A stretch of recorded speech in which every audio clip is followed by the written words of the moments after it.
Welcome to this episode of Part of the Arts with me, Rebecca Godden. Joining me today, we have Harry Baker, who is an accomplished artist, producer and guitarist, currently based in the south of England. With 3 albums and hundreds of live shows under his belt, his style mixes R&B with blues, soul, rock and elements of jazz across his projects. After discovering his passion for the guitar at age 11, he took to the stage at just 13, performing his own compositions and singing to large crowds around Surrey and London, where he further ventured into the world of music with a degree and real-world experience, joining bands and collaborating with artists and other musicians from all over the world. His journey has taken him onto Sky TV, BBC Introducing and various major music festivals all over the country, performing to thousands of keen music lovers. He now also fuels his life through fitness, helping people to achieve their goals as well as through his music, and it's super interesting to hear this journey and his transition. Enjoy this episode of Part of the Arts. Hi Harry, welcome to Part of the Arts. Hello, thank you very much. Thank you for coming. I've got a little icebreaker for you to get us started today. Brilliant. I know you've been really looking forward to this one. Yeah. So what's the last thing that you saw within the arts that left you with a spark, or you just thought, do you know what, that was great? So it wasn't necessarily something that it was something that I saw, but it sparked a bit of a reflection that I decided to kind of reflect more on. It was basically, I was around a couple of friends who were talking about music playlists that they'd been sharing between each other, and I kind of was just thinking about how awesome it is. A lot of people kind of complain about social media and the kind of advance in the technological world, but I think Spotify is actually quite an incredible sort of application that we can use, especially in the sense where we can share playlists and make collaborative playlists, because these two people had essentially kind of created, they've been doing it for about a year, so they had created this entire kind of slideshow within music of just not only their favourite tunes and songs that they wanted to share with each other, but things that they had, it was essentially like a timeline of their entire year, which is something that I had already been doing subconsciously for like years. So like your year through music? Yeah, for sure. That's You so play cool. the song and it's like, oh, this is a great song. And it's kind of, it's got its cons because you'll forget about, like I'll do a playlist over a year and I do some separations with playlists, but it will just be, you know, oh, that was this moment or that was this moment. But then sharing that with somebody else, I think is super special. So that kind of really gave me the spark that you were asking about. Yeah, it's like inspiration to do that again and collaborate musically. Yeah, I think it's just a beautiful thing to share music. Yeah, of course. Well, you're a musician, so that makes total sense. It's key, yeah. You're like a master on the guitar. That's what I'm going to call you. And you got into the industry pretty young. Like, can you tell us about how you got into the industry? Like, what it was like as you were 11, 13? 13 when you started recording, 11 when you... Yeah, around then, yeah. Started to fully play. Yeah, so I discovered that music was a lot to me when I was probably about 9, or maybe even younger, about 8. I think it was actually even earlier, because I remember seeing AC/DC live when I was 8 with my dad. That's a pretty cool thing to see when you're 8. Yeah, although at the time it was too loud. Oh, I sensory overload. actually ended up, because my mum at the time was working for Wembley, so we got these really cool seats. And Amazing. I spent half the time watching and listening from inside this room we were in.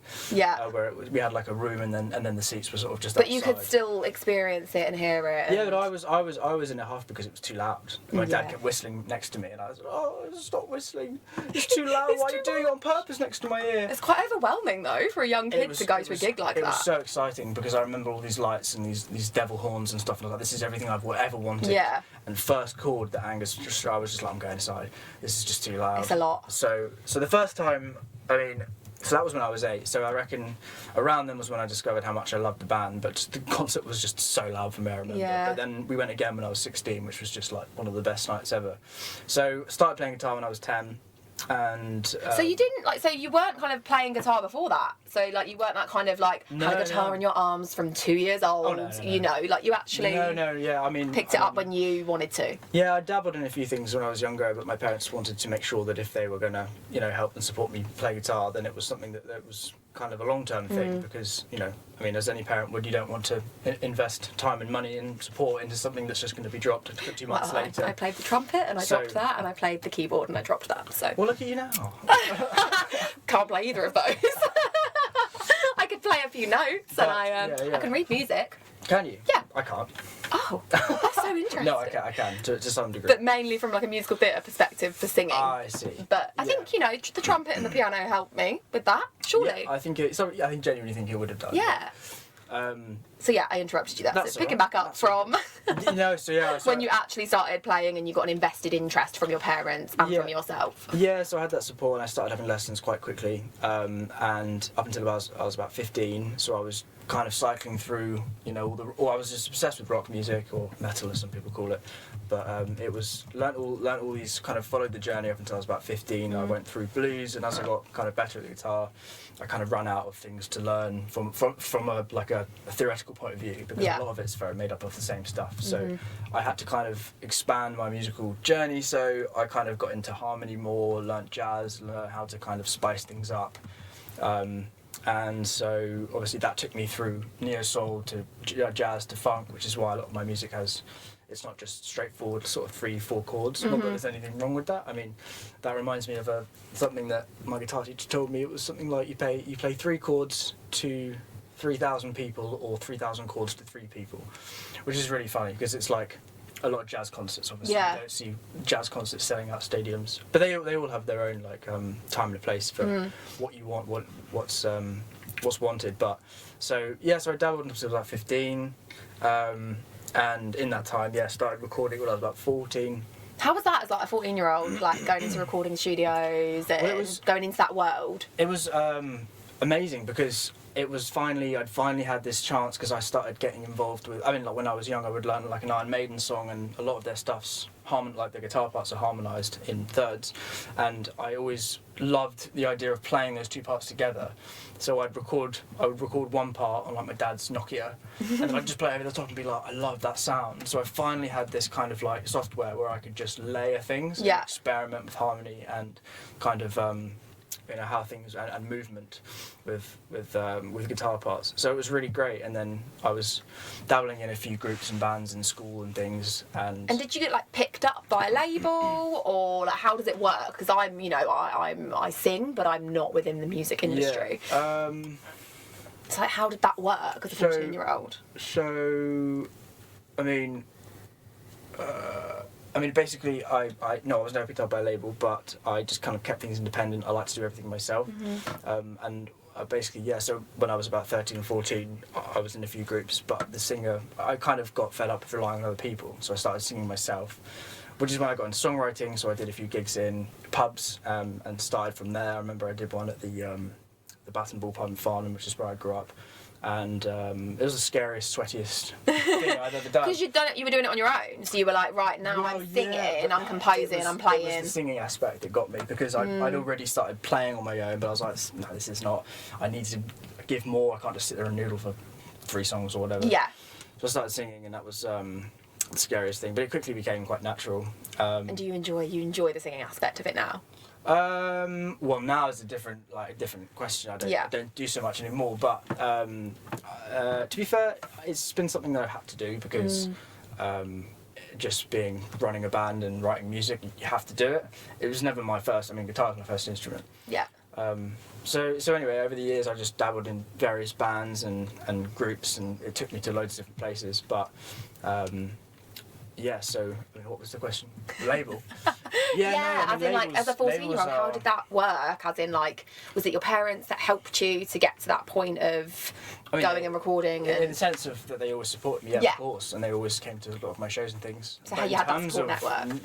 In terms of networking and getting gigs and meeting people, I was very lucky that people actually kind of saw, not like value, but saw potential in me. Picked up on what you were doing. Yeah, so I just networked like myself, and I just did it all myself, really, with obviously with the help of friends, but I was never under a label or an agency. It was kind of the beauty of independent music, which I think obviously everyone says it needs more support, because if you get picked up, imagine if tomorrow I got picked up by Columbia, they'd probably give me a load of money and they'd be like, write the best album you can, and that's obviously amazing, and people get lucky, but that's just unfortunately it's a small percentage. For the large proportion of actually really good artists, it doesn't happen, which is quite sad. But it does kind of shine a light on the beauty of independent artists and people that really are. It saves those little niche people who actually really deserve to be listened to, So that was That's kind of how it worked, really. I had some near signs. Yeah. And I've been with bands that have been signed. Yeah, BBC Introducing picked. Yeah, so they're not necessarily a label there. But they picked up like your sound. Yeah, so I emailed Stephanie from the Solent. Well, I submitted it via the portal thing, and it got played a few times, which was really cool. We even got invited when I was in London. We got invited to go down to Solent to do like a live show, a bit like in here. Yeah. And play a couple of songs. That's so completely cool. winged it. I just remember the songs we played. It was a song that I'd written maybe a week before we did it, but I just really loved the vibe of it. And my friend Joe at the time, he keyboard player at the time, he was just so good. Just made me sound so much better. So you were like, let's just go for it. Let's go for that. Yeah. So that was fun. But yeah, no label yet. No. Yet, exactly. Yet, you never know. You never know. And you touched slightly on like your genre of music. It's kind of quite like cross genre. You kind of go across themes. What has helped you with your style? How has it evolved throughout the years? You know, is there anything that's inspired you, or is it just naturally gone into you dabbling in what you enjoy listening to? Yeah, it's naturally been a bit of a mess, really. It's chaotic, eclectic mix. Yeah, a mess is a mess, better, a big mess. Just been a big mess. I mean, it's just so stylistic, which is another reason I'm so not doing so much these days, is because I'm so stylistic. Where do you go? Because I love so many different types of music, and I think I've done so many different demos and different styles. I just don't know where to go. And there are ways around that, but I've just had other things going on. But I mean. Yeah, so the first album was a bit more singer-songwriter, a bit more blues, which is where I, obviously with the AC/DC influence, their early stuff anyway, that was where that kind of came from. Second album was a lot more, I was getting into the jazz stuff, so it was a little bit more harmonically interesting, I would say. And then the third album was sort of towards the end of my uni days, so it was a little bit more R&B, elements of hip-hop in there as well. And it's all just changed, but I've always loved experimenting. So even though the album has a theme, there'll always be one track that's just like, what's that? Rogue. What's that? Yeah. Where did that come from? Borderline, ambient, experimental. And people are like, sorry, is it skipped? Like on Spotify, I found another artist that I'm listening to. Brian, you know, or So not that there's anything wrong. I mean, I love Brian, but I actually did a project on ambient music, which is why I chucked this tune. The title track of the third album was very much influenced by Brian Eno, and every track's got its own influence. You know? Yeah. A lot of the third album was very Weekend like influenced. Love the Weekend. And you're right there. Just love the Weekend. Just love That's him. great. Yeah, he's super cool. Yeah, a lot of his early stuff's very special. But so yeah, stylistically a bit of a mess, but as you say, an eclectic mess. Eclectic mess. Yeah. We love that. If we could sum you up.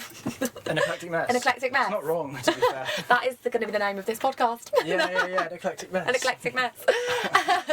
And talking about like the gigging kind of world, you've lived in various places, not just in the UK but abroad. You had a stint in Spain. Yeah. I was there for about 4 years, which was a laugh. Played a load of Irish music out there. I mean, love an Irish which bar. was great. They love the Irish vibe out there. I know, it's weird. Right in the centre of Seoul, there's like so many Irish bars, and I was friends with a load of other like expats and US people, and English. They just loved the Irish vibe. Everyone would always end up there. It wasn't really I preferred like a small bar. Yeah. But I bet it was great fun.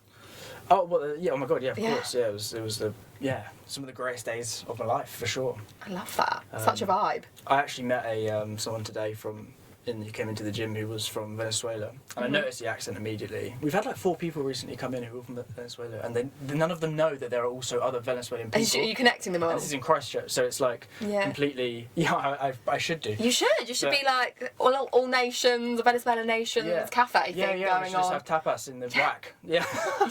In the rack. Yeah. Just start bringing out olives. Yeah. Between sets, just start doing it. Just having you know. Literally got some chorizo. Here we go. Yeah, exactly. Yeah, They'll be like, yeah. okay.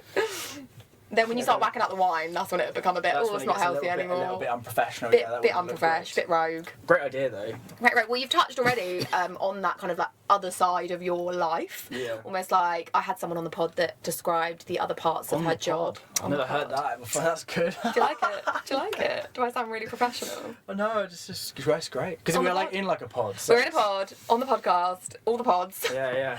And she described what she does outside of acting. She's an actor, as like B-side career, like the B-side to her career. Yeah. Yeah. So like, what's your B-side?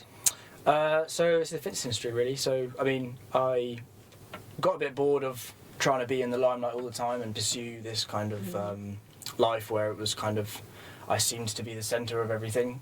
Not in an arrogant way, but just having to. Plus, there's so many pressures of. It's all on you, basically. Yeah, but there's also just as an artist, there's just so much pressure, and I just got a bit tired of it. Not that I mean, we're lucky how easy things are these days, but I mean, I just lost the a little bit, just got a bit burned out, I think, because I've been doing it for so many years. I actually wanted to. And you started so young. I think that's why I was like super interested in that kind of.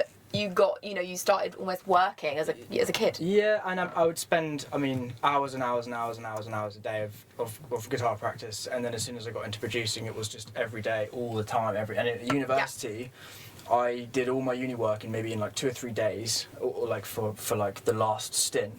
So I had like 4 or 5 months where I was just working towards this album, so it was every day, all day, and plus we had COVID, so I was just locked in my room, just producing the entire time. So everything's just coming from you. That's a lot. Like. Yeah, I was just burnt out, I think. Yeah. Maybe I still am, I don't know. But I found a passion, in the fitness industry of helping other people, trying to help them find their passion within the gym, within something that's actually, kind of good for you as well. Yeah.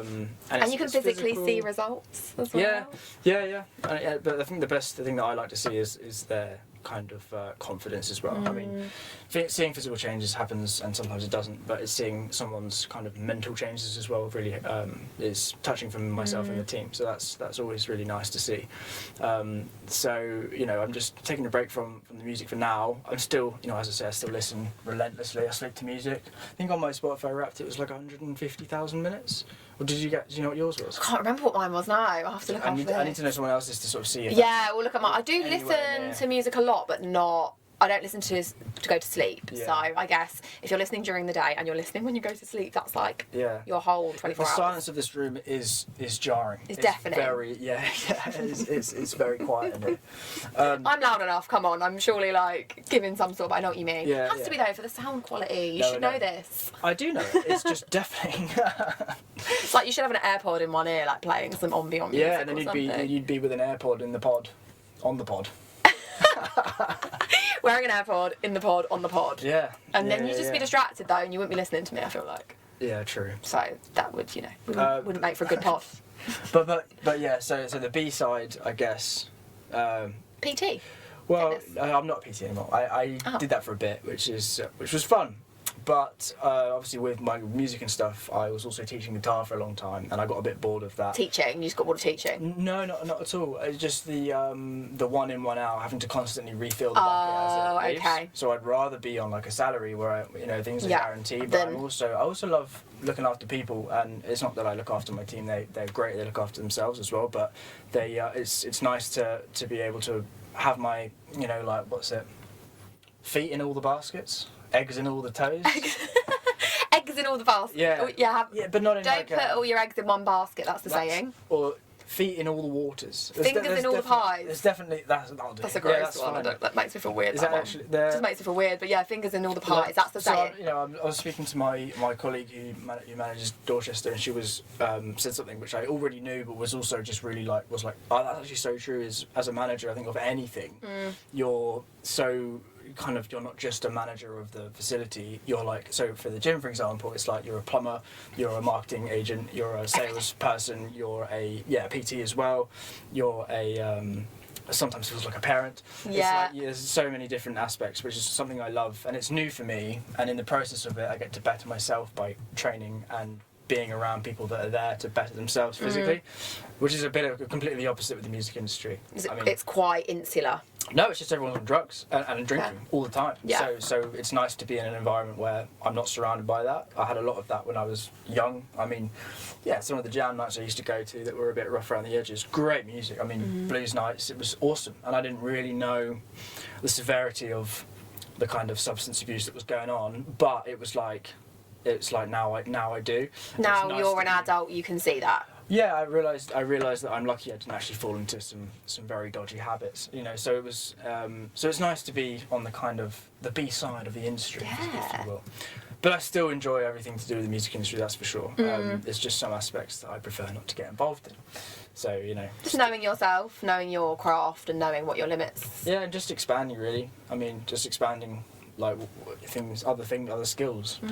Which I think everyone should do really. Absolutely. Well, I always say, like within the industry and within the arts in general, we're never just one thing. No. We're always doing lots of different things. We're chameleons. We're changing. We're pivoting.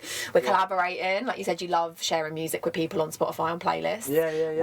We just collaborate constantly. So I think unless we change and evolve, we can't do that. Yeah, so exactly. I think it's great to do. I'm always a massive advocate for doing more than one thing. Which we do need to figure out, sorting out some music stuff as well. Yes, we might be doing some. Well, we know we will. I'm not gonna say we might. If we say we will on the pod, We it's will, gonna happen. yes. We're Yeah. gonna do some open mics. Nice, yeah. My instrument is my voice. We'll see. Yes. I need your guitar. Good. Yeah, that. And your voice. That's fine. Oh yeah, well yeah, we'll see.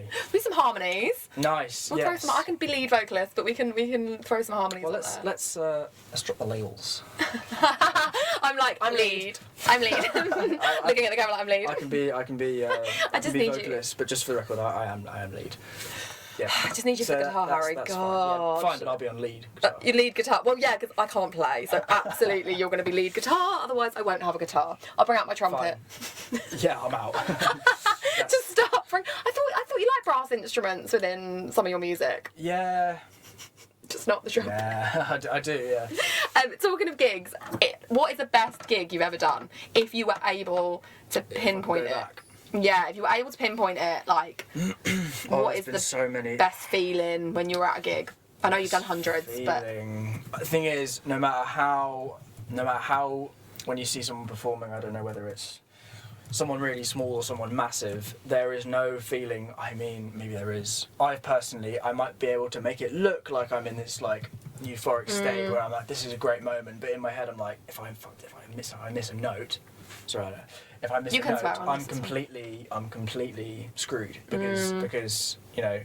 To the audience, it looks like one thing, but in my brain, I'm like, I really hope my bass player doesn't miss this, or I really hope my drummer does the right thing. You know, it's always, for me, there's the best feeling. I've been pretty proud of myself sometimes when I get like big applause and big audiences, but I think the best gig for me is characterised by the connections on stage with the musicians. There's been some moments, some pretty outrageous moments where I've synced up with a horn player by accident. Or I've had these little moments where I've like synced up with a drummer just on the spot. You get into this kind of community. I've seen one of those moments. I've only seen you play once, but I saw at the Railway with your pianist, your keyboard player. Yeah, that you've been working with for years, on and off. Yeah, I actually taught him when he was like this big. That's amazing. What an amazing journey from teaching him him playing with you and you now he's collaborating. like a mate. Yeah, it's amazing. I saw one of those moments where he just kind of riffed and went on one off I of think what we you did a were little doing, and you even like you were like, like oh my gosh, like you kind of acknowledged Those it. moments for me are like the best because And that was lovely. It was lovely to see from the audience as well, like you acknowledging it and you guys like vibing and. Yeah, and it's got to be done when you've got a really intimate gig like piano and guitar. It's got to be done because otherwise people just everyone just thinks you've just played it. That's I think makes a big difference to a performance is when you can see that you're natural with it, not natural with Chemistry. You've got chemistry, but also you're able to speak to each other musically. So those things really like. So but then again, if you're saying best gig, Just give me your best. There's been some gigs that are just like catastrophically awful that make them the best gigs in the world because you will never it's just forget them. so bad. Because they're so not even how you're playing. It's like this. I remember this one where it was in Wales. I'm going to say that this was probably the most legendary gig we did. So Okay, it's going down in history. it was For like whatever reason. We were offered to play this festival in. How much time have we got? We Keep were offered going, to play keep this going. festival in Wales. It was I can't remember the name of it was. It was probably like Wales Fest or something. Yeah, And standard. we had to leave really early to get there. and I think we were actually going to camp, and then we decided not to. But anyway, we started. I was driving with my bass player, and we actually took everyone in the car. So my drummer at the time lived down the road from me. So I put my amplifier in the car, which was like already maybe like one seat taken, or like the footwell. Then we picked up my drummer, so that's like minimal kit, but still a lot of space. I'm feeling like clown car vibes. It was a Citroen Picasso, so it was like not the biggest car in the world, but certainly anyway. And then we picked up, and then I think my horn player at the time was actually staying with me, so he was lucky because it was just a horn in a case. And then we picked up the sax player, so that's another bum on the seat, and there's another saxophone, and then the driver Andy was the bass, and so we had the entire band where he was we had the entire band in this Citroen Picasso with all of our gear, which was jokes. Oh no, sorry. So we would start driving, and I'd get a phone call from the sax player before we pick her up. Drops a gas cylinder on our toe, so she's like in hospital. Oh God. So we're like brilliant. And this was like 7 o'clock. So we start making our way there. Luckily, she's not like really ill. No. Well, yeah, I mean, of course, but luckily, if it was a drop, we could carry on the gig. I'm not gonna say it's not important because it was. But it's like the rubbish, trumpet. It's a horn. It's a trumpet. Yeah. It's just not important. No. No. Brass instruments aren't important, guys. That's what Harry says. We got to I don't know. The car's petrol level was going down. I was like, guys, we should probably fill up soon. And my bass player was adamant. He was like, nah, it's fine. It'll keep going. We'll be fine. We'll be fine. It's fine. We've only got to worry when it goes to like this flat line. 2 minutes later, it goes to the flat line, and we were like in the middle of Wales, not near a station. And we were like, guys, this is not ideal. We haven't even made it to the festival yet. Oh my Ellen's God. broken her toe. We're about to break down. We haven't even made it there. This is giving me anxiety. And then we got to the gig. It was raining. It was tiny, and it was a complete disaster. The ladies that were behind the burger van were like, you can only have a small burger as a gift from the festival. And we were like, right. That's what you're getting paid in small burgers. We weren't even getting so you paid. were literally getting paid in small burgers. Yeah, and I was like, so we took the small burger, Bite-sized and then we were like, we're really hungry. Can we have another one? No, I don't even know. I think we're like, please be is decent there human anything else being. we can, and just like, there's a bunch of water in the green room. The green room was You're allowed some was like water. a little tent. Yeah. I can imagine. I've done gigs like that before, but it was honestly like a little a beach shelter full of like 5 bands worth of gear. It was like you had like 2 amplifiers, and then everything was pouring out the side. It was a joke. Anyway, we got on stage, started setting up. The sound guys didn't know what they were doing. Oh no. And by this point, we'd given up a whole day for this. My horn player, he basically just grabbed his horn. He was like, right, can we get some horn, please? He was so angry, positioned his like horn right at the microphone, and just went. And was like, I'm done. I'm so done. Here you go. Here's some horn. Horrific sound check. There was about 1 person in the audience, plus my dad, or plus. Oh, plus he's there. someone, He's like, plus the promoter or something. Oh, bless you. And then we were going to camp and stuff because it was going to be this cool, packed out. And when you were like, nah, I'm just driving home. We're gonna get some petrol and we're gonna drive rubbish. home. And it was just I think we ended up just like stopping at some sort of like. I think we got some food on the way home or something, and even the food was like a joke. But we just got home, and it was a disaster because all of our parents had made arrangements because everyone thought we were away. Yeah. So I think my folks were away. My mates, we didn't tell. We just came straight home. Didn't expect our like. Well, for me, my parents had popped away. That's not the right word. Popped off. To say. You came back and they were dead. Oh God! It's like that really took a turn. Yeah, okay, well, the whole day was just disastrous. Yeah, really shit gig. Oh, but can we confirm your parents are alive? No, yeah. They are. I confirm They're that not. They are. Indeed. Harry's parents No, I are can't alive. remember what had happened. But At the time of recording. We got back, and for whatever reason, we were all kind of like stranded. It was an absolute disaster. So that kind of that's kind of But it's answered so one of my funny. questions. It was just so funny. It was just So it's like that's when it's like laugh so or cry. horrifically bad Yeah. that it was so iconic. Well, I was going to say, like, what do you prefer? Festivals, playing at festivals, or playing in like more intimate, enclosed, captive audience gigs? Because they're very different. 100% festivals, without question. Really, even after that experience. But that was for sure. Yeah. I mean, I would much rather have a day like that again. And then be able to play. Minus the dead parents. than than playing in like an intimate setting with like no microphone and just singing to someone. I cannot do it. I cringe, and I know I feel naked. It's horrible. So you prefer that like on the stage, removed from the audience, lights. I can crowds. hide behind a microphone, and usually I've got a band with me. Yeah. So there's not so much pressure on me to do everything perfectly, and you know I can do a solo, and it doesn't just sound like I'm practicing in my room. You know, it's got some context. So any band gig, I'll always choose. Yeah, intimate stuff is not for me. How are we going to do open mic then? Well, that's fine because it's not actually that intimate. Because you've got a microphone and you've got like a stage. You've got you and your zone, and you've got the audience. But if it was like in here, and imagine if I was playing to like 5 people. Like sofa sounds. I don't know if it's sofa or sofa sounds. Again, do you know what it is? Is it sofa or sofa? I need to know that. It's sofa. I thought it was sofa, and then I had a friend that was like, so far. Yeah, we're going to this so far sounds, and I was like, sorry, sofa sounds? And he was like, no, it's so far. And I feel like I needed to ask someone else. Is it sofa? It's sofa session, so that's... Right, that's sofa sounds. I mean, given that the whole idea is that you sat down. There you go. Yeah, usually on a sofa. That's what I thought. And it's in like people's living rooms and stuff. Like there's random venues. It's not just in... It could be like somewhere like this. So far, I guess, but then again, I guess the argument would be that the people come from all over, so it's kind of... But no. Anyway, Screw you that. did a sofa sounds. I did actually, yeah. I did it How was it? Utrecht in Holland. I love how random that is. That's great. That again was a real experience. It was all in my rucksack. I took my amplifier and my guitar on like buses and trains. We're like nomad vibes to play. It was a heavy journey. That was good. Cool. It was a lot of effort for about half an hour, but I wouldn't have not done it again. It was really great. Just like getting there and for the output. Yeah, and they gave me the option of either we film this professionally and put it on YouTube or pay you. Oh. So I was like, pay me.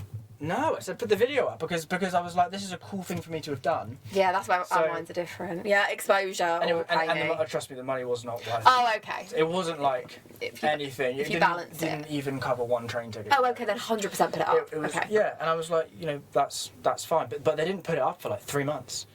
So I was like, why? You said either you put this video, and like they'd already put other artists from like the weeks after, and I was like, you're like hello, hi, I'm here. I played 3 months ago. Remember me? Yeah, remember me? I came away from England.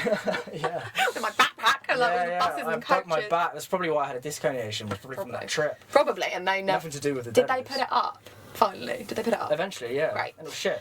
No, it was actually pretty good. I won't put the link to that.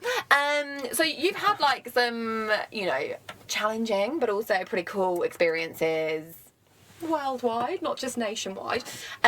What's the weirdest job you've ever done? Now this can be a gig, it can be, recording music, or it can be like one of your B-side careers. It can just be a random job. Just like, what is the weirdest job you've done where you've just been like, what is this? What am I doing? Yeah, what am I doing in my life? Like, what choices have led me here?